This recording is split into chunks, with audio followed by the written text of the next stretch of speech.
আলহামদুলিল্লাহ, আলহামদুলিল্লাহ আলা যালিক। আল্লাহুম্মা সাল্লি আলা মুহাম্মাদিন ওয়া আলা আলি মুহাম্মাদ বারিক ওয়া সাল্লিম।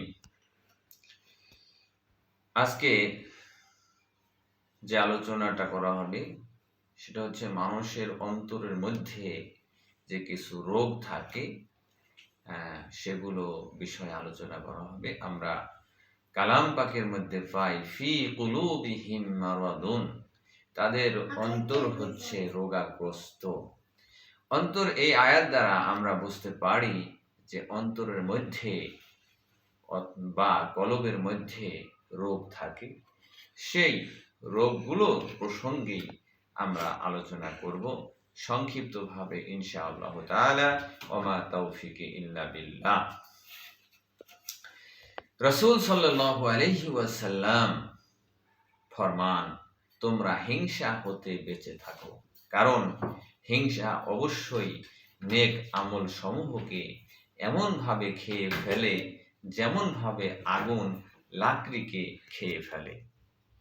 আবু দাউদ শরীফ, ইবনে মাজাহ, বাইহাকি ও মিশকাত শরীফের মধ্যে হাদিসটি রয়েছে।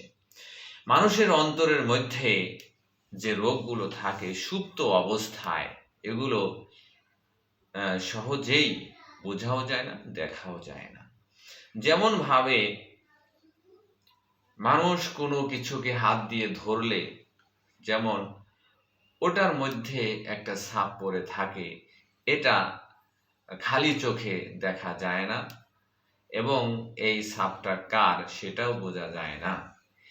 কিন্তু এটা যখন ফরেনসিক পরীক্ষা করা হয় তখন এই আঙ্গুলের ছাপটি কার, ওই ব্যক্তির সাথে এটা মিলাইলেই সেটা বোঝা যায় যে এই আঙ্গুলের ছাপটি কার।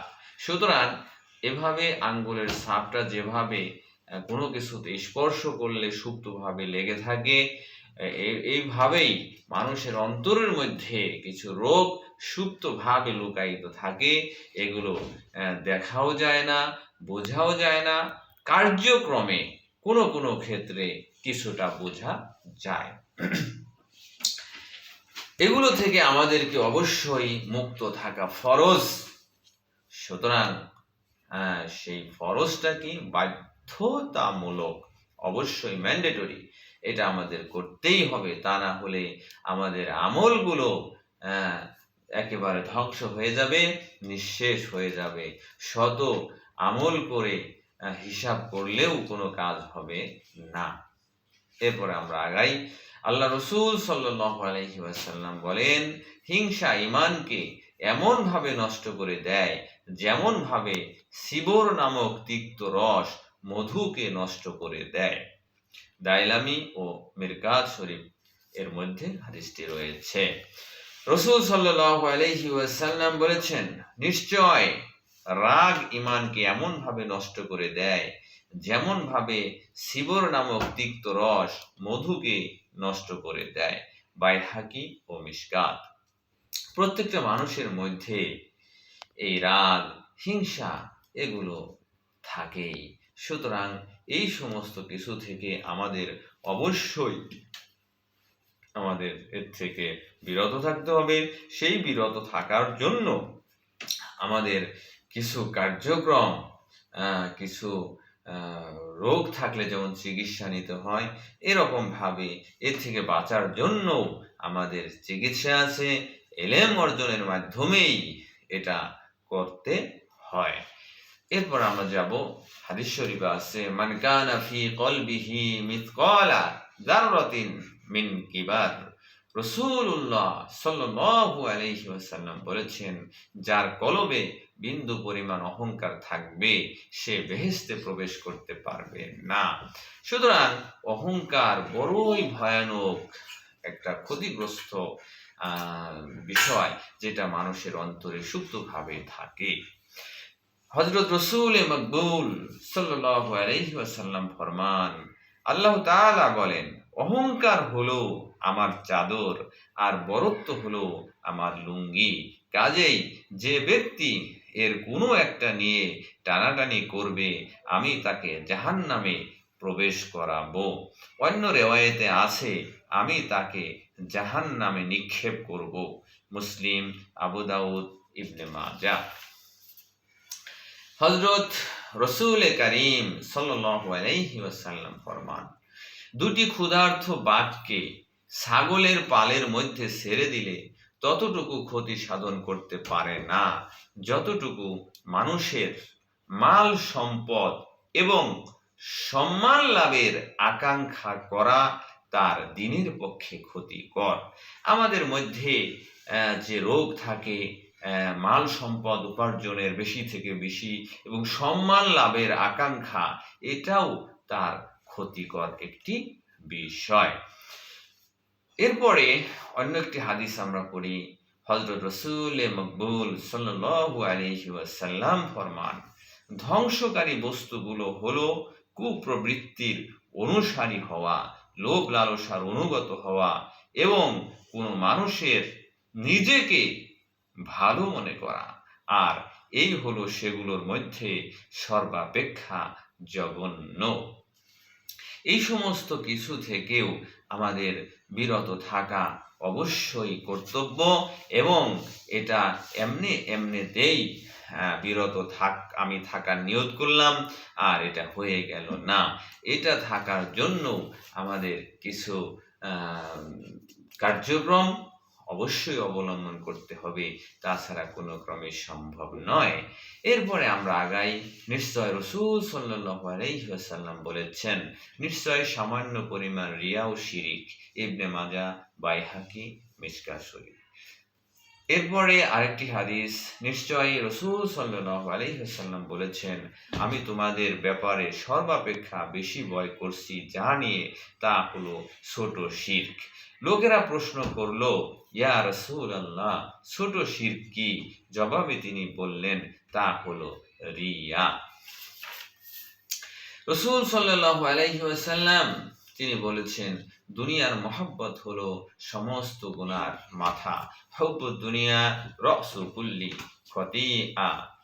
দুনিয়ার মহব্বত, মানুষ আল্লাহকে ভুলে দুনিয়ার মধ্যে মস্ত হয়ে যায়, দুনিয়ার কামাই করার জন্য সে বিভোর হয়ে যায়, ব্যস্ত হয়ে যায়, আল্লাহর কথা তার মনে থাকে না, ফলে সে গুনার মধ্যে লিপ্ত হয়ে যায়, সে ধ্বংসের পরিণত,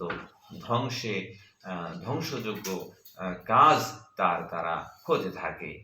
এগুলো তার ঈমান, ইয়াকিন তার ধ্বংস হয়ে যায়, দুনিয়া আখিরাত উভয়ই তার ধ্বংস হয়ে যায়। সে শান্তি থেকে দূরে থাকে, শান্তির মুখ, শান্তির আলামত সে কখনোই পায় না। রাসূল সাল্লাল্লাহু আলাইহি ওয়াসাল্লাম বলেছেন, যে ব্যক্তি তার দুনিয়াকে মহব্বত করলো সে তার আখিরাতের ক্ষতি করলো। আমরা দুনিয়া, আহমদ, বাইহাকি ও হাকিম এই হাদিস শরীফের মধ্যে এটা রয়েছে। আমরা দুনিয়ার মধ্যেই বেঁচে থাকি, কিন্তু দুনিয়া থেকে আমাদের বের হয়ে যাওয়া সম্ভব নয়। সুতরাং আমরা দুনিয়াতেই বেঁচে থাকব। দুনিয়ার প্রত্যেকটি কার্যক্রম আল্লাহর আদেশ, রাসূল সাল্লাল্লাহু আলাইহি ওয়াসাল্লামের সুন্নত মুআফিক যদি আমরা চলি, তাহলে সেই দুনিয়াতেও আমাদের জন্য কল্যাণকর হবে। আর যদি আল্লাহর আদেশ, রাসূলের সুন্নত অনুসরণ আমরা না করি, সেই দুনিয়া আমাদের জন্য ক্ষতির কারণ হয়ে দাঁড়াবে। হযরত রাসূল মকবুল সাল্লাল্লাহু আলাইহি ওয়াসাল্লাম বলেন, ধ্বংস হোক দিনারের গোলাম, দিরহামের গোলাম, উত্তম পোশাকের গোলাম। বুখারী শরীফ হাদিস। আরো বলেন, দিনার দিরহামের গোলামের উপর অভিসম্পাত। নাউযু বিল্লাহ। তিরমিজি, মিশকাত। রাসূল সাল্লাল্লাহু আলাইহি ওয়াসাল্লাম আরো বলেন, এই উম্মতের সর্বপ্রথম মঙ্গল হলো ইয়াকিন ও জুহুদ, আর সর্বপ্রথম অনিষ্ট হলো কৃপণতা ও দীর্ঘ আশা। বাইহাকি, মিশকাত। আমাদের মধ্যে অনেক দেখা যায় বখিল লোক, তারা আল্লাহর রাস্তে, আল্লাহর পথে কিছু ব্যয় করবে সেটা করতে চায় না, তারা শুধু টাকা জমায় আর গণনা করে। আর দীর্ঘ আশা, এটা করবে ওটা করবে, এগুলো নিয়ে তারা ব্যস্ত থাকে। তো এই জিনিসগুলো তার অন্তরের রোগ, এই জিনিসগুলো তার ক্ষতির কারণ। আরো বলেন, দীর্ঘ আশা আখিরাতকে ভুলিয়ে দেয়। নাউযুবিল্লাহ, বাইহাকি, মিশকাত। আরো বলেন, মানুষ বুড়ো হতে থাকে আর তার মধ্যে দুটি জিনিস জওয়ান হতে থাকে, একটি হলো মালের লোভ আর অপরটি হলো বয়সের লোভ। বুখারী, মুসলিম, মিশকাত। তো এই সমস্ত বিষয় থেকে আমাদের মুক্ত থাকা অবশ্যই উচিত, অবশ্যই করণীয়। অবশ্যই আমাদের এই সমস্ত বিষয় থেকে মুক্ত না থাকলে আমরা ধ্বংসের যোগ্য হয়ে যাব। এজন্য সূরা শামস এখানে 9 ও 10 নম্বর আয়াতের মধ্যে আল্লাহ রাব্বুল ইজ্জত ওয়াল জালাল বলে দিয়েছেন, কদ আফলাহা মান যাক্কাহা ওয়া কদ খাবা মান দাসসাহা। যে ব্যক্তি নিজেকে পবিত্র করলো সেই ব্যক্তি হচ্ছে সফল, আর যে ব্যক্তি নিজেকে কলুষিত করলো সে ব্যর্থ মনোরথ হইল। আমাদের প্রত্যেকটা মানুষকে অবশ্যই আমাদের পবিত্র হতে হবে, সফল হতে হবে।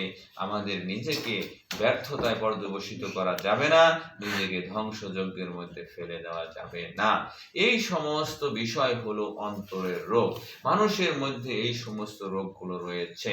এই সমস্ত রোগের কারণে মানুষের দেখা যায় যে তার আল্লাহকে ভুলে যায়, আল্লাহ তাআলার ইবাদত বন্দেগী সে করতে পারে না। আর যারা আত্মিকভাবে এই রোগে আক্রান্ত, তারা যদি নামাজ কালাম বা বিভিন্ন কিছু দান খয়রাত করেও থাকে, সেগুলোও হাদিস এবং কোরআনের আলোচনা অনুযায়ী দেখা যায় যে সেগুলো ব্যর্থতায় পর্যবসিত হয়ে যায়। সুতরাং আমাদের ধন সম্পদ আমরা আল্লাহর রাস্তে দান করি, এরপরে যারা করি না তারা তো করিই না, আর যারা করি ওই সমস্ত ব্যক্তি আমরা দান করার পরেও যদি সেটা ব্যর্থতায় পর্যবসিত হয়ে যায়, তাহলে আমাদের সেগুলো আমরা সম্পদ ব্যয় করলাম, কিন্তু এর দ্বারা আমরা কোনো উপকৃত হলাম না। এটা হচ্ছে আমাদের জন্য এটা একটা ব্যর্থতা। অনেক সময় দেখা যায় আমরা নামাজ কালাম পড়ে থাকি, কিন্তু দেখা যায় সেই নামাজ কালাম আমরা করি, কিন্তু সেই নামাজের মধ্যে আমাদের মন হাজির থাকে না। এর একটা কারণ, এর কতগুলো কারণের মধ্যে এটি একটি কারণ যে অন্তর তার বিশুদ্ধ নয়। এই সমস্ত কিছুর কারণে তার অন্তর হয়েছে অশুদ্ধ। সুতরাং এই সমস্ত অশুদ্ধতা থেকে বাঁচতে হলে আমাদেরকে কি করণীয়, আমাদের কি করতে হবে? সে কোনো কিছু আমরা সাধারণত শারীরিক অসুস্থতা ফিল করলে আমরা প্রফেসর ডাক্তার যারা রয়েছেন তাদের কাছে আমরা যাই। এরকমভাবে এই অন্তরে এই রোগগুলো এগুলো সুস্থ করার জন্য, এই আত্মিক রোগগুলো এগুলো শুদ্ধ করার জন্য আল্লাহ রাব্বুল ইজ্জত ওয়াল জালাল তিনিও একটি পথ নির্দেশ তিনি করেছেন। সেটা পথ নির্দেশ হলো আল্লাহ রসুল সাল্লাল্লাহু আলাইহি সাল্লামের জামানায় আল্লাহ রসুল তিনি এই সমস্ত খারাপি থেকে বেঁচে থাকার জন্য তিনি আপনার পথ নির্দেশ তিনি করে দিতেন। এরপরে বর্তমান জামানায় সেটা তার যারা ইলমের ওয়ারিস, নায়েবে নবী, তারা ইলমের ওয়ারিস যারা হয়েছেন, জাহেরে বাতেনে উভয় প্রকার ইলমের ওয়ারিস যারা হয়েছেন, তারাই এই শিক্ষা, এই বিষয়টা তাদেরকে শেখাবেন। আল্লাহ সুবহানাহু ওয়া তাআলা তিনি বলেছেন, বিসমিল্লাহির রহমানির রহিম, ইয়া আইয়ুহাল্লাযীনা আমানুত্তাকুল্লাহা ওয়া কুনু মা'আস সাদিকিন। ওহে ঈমানদারগণ, তোমরা আল্লাহ তাআলাকেই ভয় করো, আর তোমরা যারা সাদিক বান্দা, জাহেরে বাতেনে, জবানে কলবে উভয় প্রকার ইলম অর্জন করেছেন, আত্মশুদ্ধিতা অর্জন করেছেন, তারা মুখলিস হয়েছেন, তারা খালেসতা অর্জন করেছেন, ওই সমস্ত বান্দার সহবত নেওয়ার জন্য, সংসর্গ নেওয়ার জন্য আল্লাহ সুবহানাহু ওয়া তাআলা নিজেই বলেছেন। এরপরে আল্লাহ রসুল সাল্লাল্লাহু আলাইহি ওয়াসাল্লাম তিনি কি বললেন, যখন তোমরা এমন কোনো বান্দাকে দেখতে পাও যে যিনি জুহুদ অবলম্বন করেছেন, তখন তোমরা তার সঙ্গে অবস্থান করো। এবং এর সাথে আরেকটি কথা বলা হয়েছে, যাকে কম কথা বলার জন্য ক্ষমতা দেওয়া হয়েছে, সামর্থ্যবান হয়েছেন, ওই ব্যক্তির তোমরা সহবত নাও, কেননা তাকে হিকমত দেওয়া হয়েছে। এই সমস্ত ব্যক্তিদের সহবত নেওয়ার জন্য আল্লাহ সুবহানাহু ওয়া তাআলা কালাম পাকেও বলেছেন, আল্লাহ রসুল বলেছেন। এরপরে পরবর্তী জামানায় আউলিয়া একরাম তারা কি বলেছেন?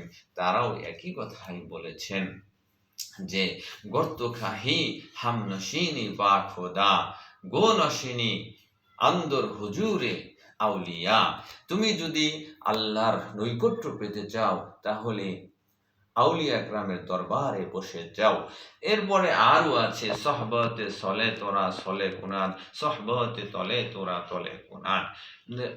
তুমি ভালো লোকের সংসর্গ যদি তুমি অবস্থান করো, সংসর্গে অবস্থান করো, তাহলে তুমিও ভালো হয়ে যাবা। আর যদি তুমি অসৎ লোকের সঙ্গে চলাফেরা করো, তাহলে তুমিও সেই অসৎ হয়ে যাবা। সুতরাং প্রিয় দিনী ভাই ও বোন, আমরা একটা কথা বলি যে যত গুড় তত মিঠা। সুতরাং এই কথাটার অর্থ হচ্ছে যে আপনি যেমন কামেল লোক এর সংসর্গ অবস্থান করলে আপনিও কামেল হয়ে যাবেন। সুতরাং এটা আল্লাহ পাকেরই একটি ওয়ে, এটা আল্লাহ তাআলা বাতিয়ে দিয়েছেন। এটা কোনো ব্যক্তিগত কোনো বিষয় নয়, এটা নতুন কোনো বিষয় নয়, এগুলো হচ্ছে একেবারে সূচনা, ইসলামের সূচনা লগ্ন থেকেই এগুলো রয়েছে। এটা সম্বন্ধে কেউ যদি আমরা এড়িয়ে যাই, তাহলে তার দায়ভার তার উপরেই বর্তাবে। আল্লাহ সুবহানাহু ওয়া তাআলা আমাদেরকে এই সমস্ত রোগ থেকে, অহংকার, হিংসা, বিদ্বেষ, রিয়া, পরশ্রী কাতরতা, চুগলখড়ি, ওজব, কিজব, এই যাবতীয় আখলাকে জামিমা, এগুলো আমলকে ধ্বংস করে দেয়, নষ্ট করে দেয়। এই সমস্ত কিছু থেকে আমাদেরকে বাঁচার জন্য আল্লাহ সুবহানাহু ওয়া তাআলা তৌফিক দান করুন। আমিন। ওমা তৌফিকি ইল্লা বিল্লাহ। ওয়াসসালামু আউয়ালাউ ওয়াল আখিরা।